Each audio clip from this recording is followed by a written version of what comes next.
In today's video, I'm going to be sharing with you a gorgeous new deck, and it is the Blood Moon Tarot. Hi everyone, welcome back to my channel. I hope that you are all well and safe and looking after yourselves. I am so excited to be here today because I want to share with you a new deck in my collection, and it is the Blood Moon Tarot. And this is a deck that I have had on my list since I first became aware of it. I think there was a Kickstarter, but I wasn't able to back the deck at the time. I was just waiting for a point when I would be able to get the deck. It was very close to the top of my tarot wish list, and I was due to take part in Say Yes to the Deck with Lisa and Peggy, and this deck was shortlisted on to the list that I used for that. I think the thing was that I knew I wanted this deck the whole time. I wanted the other ones on the list as well, but I think I knew I was going to get this deck whatever.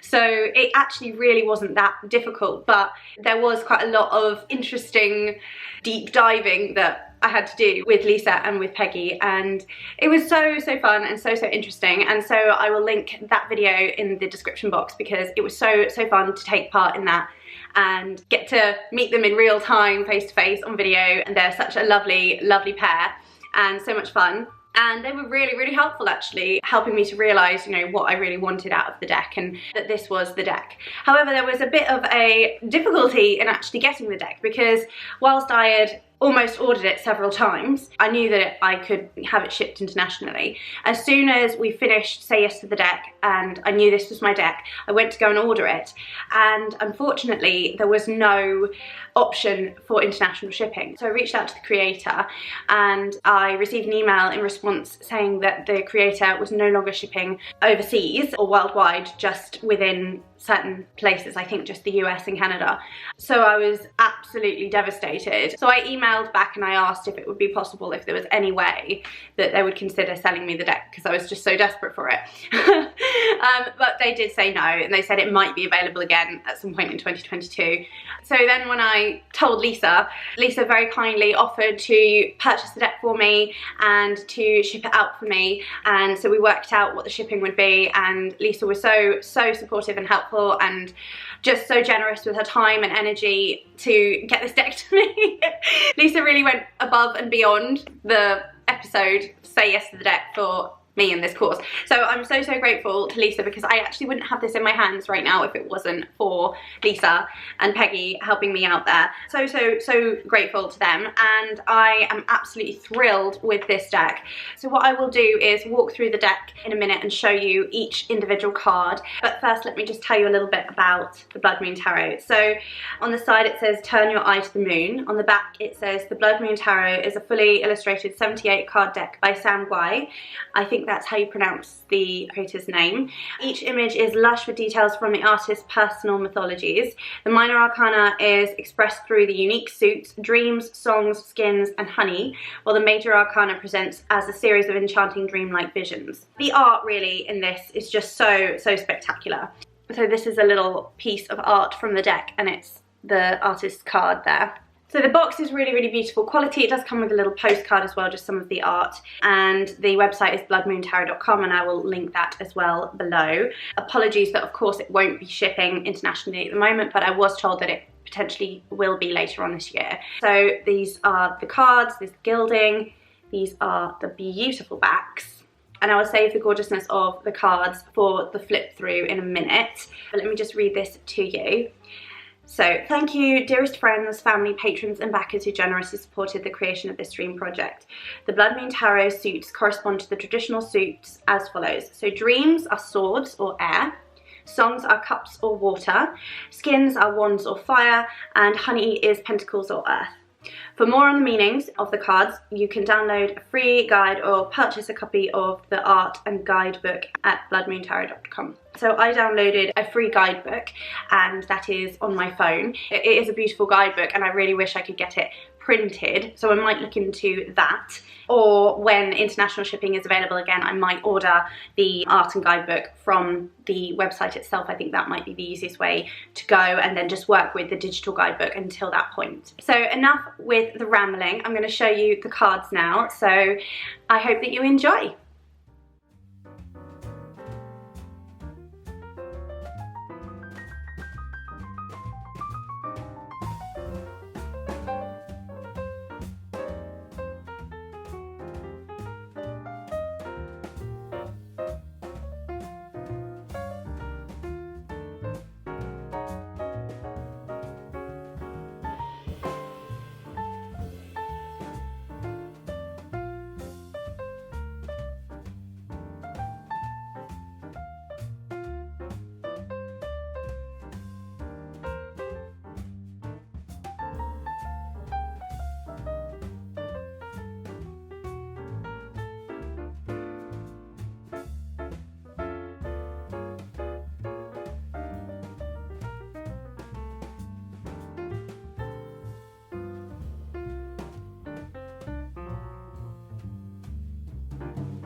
So you can see just how intense and beautiful and striking and oh, just absolutely awe-inspiring this deck is, and it does something to me, it really, really does. So as of today, I haven't worked with the deck properly yet, but I'm so excited to, and the deck is all shuffled up, so I thought I would just do a little card pull for us for the collective, sort of energy reading for the collective. Just a quick one, just to see where we're at. So I'm just going to tune into the energy of the collective today, and for those who are watching, this is guidance for those who need it today and for those who need to hear this message. I'm just going to shuffle up the cards.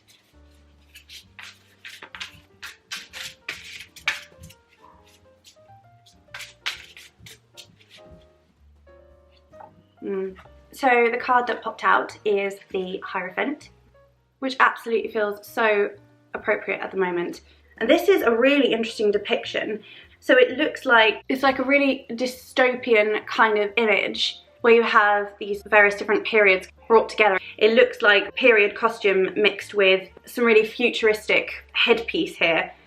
I feel like the Hierophant came up a lot last year, and the resonance of the meaning has meant something very specific, I think, and it is about not deferring so much to others or allowing others' opinions to let that colour the way you see something or yourself, and to not listen to the noise. And I think it could be along the lines of, you know, social media and switching off from social media, or it could be, you know, having boundaries up so that you're not listening to members of your family who maybe have an authoritative or have had an authoritative role. And so looking at roles like that and really playing with that and really kind of switching them up as you feel is important for you at the time. So for me, definitely family dynamics has played a part in this theme for me. This part of the headpiece here really feels very Time Lordy. It looks like an hourglass basically, so it's reminding me of like that pressure of time, and I often feel that pressure of time. And this individual doesn't exactly look very comfortable. I think that they look quite distressed and tired and like they have, you know, a huge weight on their shoulders, which is what it looks like. You know, that doesn't look comfortable. So, you know, also looking at those positions of authority and actually thinking about, you know, the burdens that come with that. So obviously with the Hierophant, it can have some really, really difficult connotations for people and some negative associations, quite understandably, due to the relation with the church and religious dogma and oppression, and all of these kinds of issues come up, all of these kind of problematic figures in society, in politics, in the church itself. You know, all of these things come to mind, which may absolutely have like bearing on this. And depending on how this is resonating for you, if it is, how this card feels that it sits for you, whatever interpretation comes up for you is probably how it is relating to you in your life. I mean, for me, the thing that it just hits me with is this trusting in myself, in my own guidance, and allowing myself to steer my own ship, as it were, and not deferring to others, even if they are in roles of authority, and not allowing others to put pressure on me or put their opinions on me, especially, you know, if you are in a position where you have stuff going on and then people just make comments. When people give you unsolicited advice, there is nothing more frustrating. Or, you know, also when I look at this, it reminds me absolutely of laws that are changing. You know, it reminds me of like Texas and the abortion law. It feels really, really disturbing. And there's something going on here. There's like this eyepiece here this person is wearing to sort of see clearly, but also on the other side there's this like weird contraption that looks like it's going to poke the eye out. And then also notice that they are holding a feather quill, so there's a lot about correspondence here, perhaps a lot about being in the public eye. This could be about public figures. It reminds me quite a lot of Mercury, Mars, but also the Hierophant feels very Saturnian. So I feel like there's quite a lot of sort of malefic kind of presence in this card. But to get lessons from it in a personal perspective, I think it really is putting that spotlight back on yourself and really like protecting your energy as well from a spiritual perspective. That's how it always rings for me. I feel like if we're talking about like the year ahead, this could be like not a warning card as such, but like that there is stuff that is probably going to come out, things that we are going to hear about in the news, like more scandalous things coming out about figures of authority within politics and within the world, celebrities, within the church, within systems of power. And I think, you know, we need to watch out for that and not allow ourselves to be blinded, but just have glasses on so that we can see clearly and not allow ourselves to be blinded by or blindsided by what people may tell us is true, you know, because it may not be, because it may be false, there may be lies, deception, etc. So there's a lot of different things that can come up with this card. A lot of it can feel quite heavy, quite challenging, but yeah, the message I'm really feeling is that it is definitely about, you know, putting that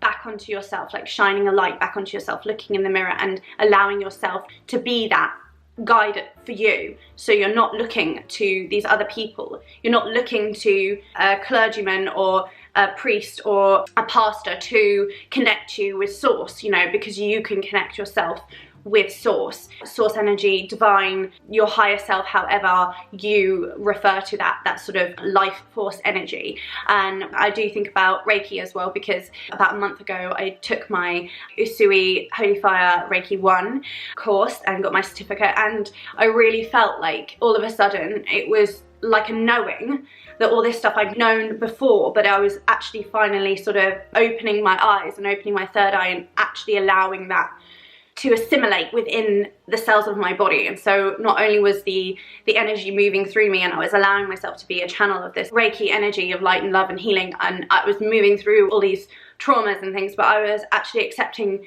that I am able to do that and actually honestly owning that, and you know, realizing that this is within me and it is sacred and I am all that I need to do that, you know, and I don't need all these spiritual teachers. So potentially it's, you know, looking at where you are, looking outside of yourself for that reassurance. Not that we should not read books, not that we shouldn't engage with teachers and leaders and elders of our traditions, etc., because that's definitely valuable, but it takes away from something within you if you then don't trust yourself, the hunches that you get. If, you know, you're engaging in a spiritual practice and you feel the need to stand up and to move, then that's what you need to do. You know, you need to follow your gut with it and allow yourself to be this position of authority for you, because that is the most powerful place that you can be if you are, you know, furthering your spiritual journey. And for you, if it's not spiritual, then absolutely, you know, it can be about just switching off and allowing yourself to concentrate on what's inside you, you know, what thoughts are yours, instead of listening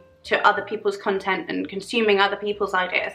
What are your ideas? And so journaling is really good for that, you know, and there's a hint to that in this card with the feather, the quill. And yeah, I think there's so many different ways you can go with this, and it's just one card, it's a general reading, so if none of that resonates, then perhaps this isn't your reading, but if some of it does, or if something else comes up, you know, that is probably the meaning that you go with. So as I'm saying this, like literally take the lead, like whatever the interpretation is for you in your circumstances, however this resonates for you, that is the reading for you. And you know, if anything comes up for you that I haven't said, I'd love to hear how this card has played out for you in recent times, or how, you know, you're seeing it playing out currently, or how you feel it may play out for you, how you feel this energy resonates for right now. I would love, love, love to hear. So with all that said, thank you again so much for joining me for this video. I hope that you've enjoyed the little walkthrough, and if you haven't yet seen it, do click over to Lisa's channel to see Say Yes to the Deck featuring me that we filmed at the end of last year. And yeah, thank you again so much for joining me. I hope that you enjoyed this. If you did, please do give the video a like and click the thumbs up button and share it with anyone who you think would enjoy it too, who enjoys tarot and divination and art and spiritual content. I also have an Instagram and a TikTok, which I will leave the links to in the description box, and on the screen I'll leave my handles as well. I have a Buy Me a Coffee page as well if you'd like to donate to show your appreciation for the content I share here. Of course, there is no obligation to do that. I'm just so grateful to have you here and to receive likes and comments and all of that. And if you've been watching and enjoying my content and you're not yet subscribed, please do subscribe. And while you're subscribing, don't forget to hit that bell notification, because that's how YouTube will let you know when I actually create and upload videos, because it doesn't unless you click the bell notification for some reason.